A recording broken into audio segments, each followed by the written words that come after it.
নমস্কার বন্ধুরা, আমি অন্বেষা। তোমরা দেখছো আমার চ্যানেল কুক। আজকের রেসিপি হলো হেলদি ও টেস্টি লেমন গার্লিক চিকেন। এর জন্য আমি 500 গ্রাম চিকেন বেস্ট পোর্শন থেকে নিয়েছি এবং বড় বড় সাইজের চিকেনের টুকরো করে নিয়েছি। এর মধ্যে ম্যারিনেশনে দিয়ে দিয়েছি নুন, গোলমরিচ, সাদা তেল এবং রসুন কুচি দিয়ে ভালো করে ম্যারিনেট করে 10 থেকে 15 মিনিটের জন্য আমি রেখে দিয়েছি। এখানে কিছু আমি ভেজিটেবলস নিয়েছি, পেঁয়াজ, গাজর, সবুজ ক্যাপসিকাম, হলুদ ক্যাপসিকাম, ফুলকপি, বিনস, এগুলো বড় বড় টুকরো করে আমি কেটে নিয়েছি। এবার আমি সবজিগুলোকে ব্লাঞ্চ করার জন্য প্রথমে একটা পাত্রে জল দিয়ে প্রথমে গাজর দিয়ে দেব, তারপর দিয়ে দেব ফুলকপি ও বিনস। ফুলকপি, বিনস, গাজর এভাবে 1 থেকে 2 মিনিট আমি ব্লাঞ্চ করার পর আইস ওয়াটার নিয়ে নিয়েছি, তার মধ্যে রেখে দেবো যাতে কালারটা ডিসকালার না হয়ে যায়। এবার একটা পাত্রে আমি লেবুর রস করে নেব। এখানে আমি দুটো পেঁয়াজের কোয়া ছাড়িয়ে আমি একটা বাটিতে রেখে দিয়েছি। দেখছেন ফুলকপি, গাজর, বিনস এগুলো ডিসকালার্ড হয়নি।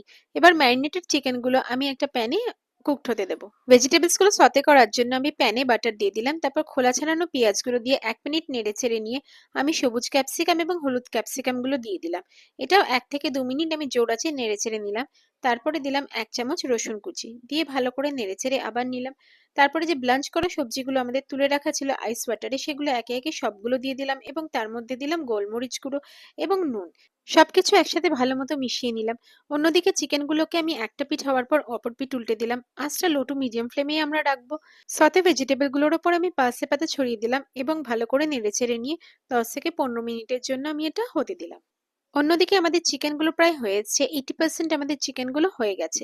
অন্যদিকে আমি লেমন গার্লিক সস বানানোর জন্য একটা প্যানের মধ্যে দিলাম লেবুর রস, তার মধ্যে দিলাম রসুন কুচি এবং 1 চামচ মাখন দিয়ে ভালো করে সবকিছু একসাথে নেড়েচেড়ে নিলাম। কম আছে এটা 30 থেকে 45 সেকেন্ডের জন্য আমরা নাড়বো, বেশি করলে এটা পুড়ে যাবে। তারপরে এর মধ্যে কুচনো পার্সলে পাতা দিয়ে দেবো এবং আঁচটা বন্ধ করে দেবো। অন্যদিকে আমাদের চিকেনটা হয়ে গেছে, এটা একটা প্লেটে তুলে নেব এবং এর মধ্যে সাজানোর জন্য পার্সলে পাতা দিয়ে দেবো। তোমরা দেখতে পাচ্ছ যে লেমন গার্লিক চিকেন আমাদের পরিবেশনের জন্য রেডি হয়ে গেছে। চিকেনগুলোকে আবার একে একে প্লেটে আমি সাজিয়ে দেবো এবং ফিনিশ করব লেবুর রস আর চিলি ফ্লেক্স দিয়ে। খেতে সুস্বাদু লাগে এবং দুর্দান্ত ইভিনিং স্ন্যাক্স বা রাতের ডিনার হিসেবে এটা একদম পারফেক্ট। আপনারা ট্রাই করবেন। বাচ্চা বড় সবার জন্য এটা খুব হেলদি এবং পারফেক্ট। এবার এর মধ্যে লেবুর রস দিয়ে দিলাম এবং চিলি ফ্লেক্স দিয়ে দিলাম। আমাদের লেমন গার্লিক চিকেন একদম রেডি হয়ে গেছে। আমি এটা কেটে দেখিয়ে নিচ্ছি এটা কতটা জুসি এবং খাওয়ার জন্য কতটা হেলদি। রেসিপিটা ভালো লাগলে লাইক, কমেন্ট ও শেয়ার করতে ভুলবেন না। আর অবশ্যই আমার চ্যানেলটা সাবস্ক্রাইব করে পাশে থাকবেন। দেখা হবে আবার পরের রেসিপিতে। সবাই ভালো থাকবেন, সুস্থ থাকবেন।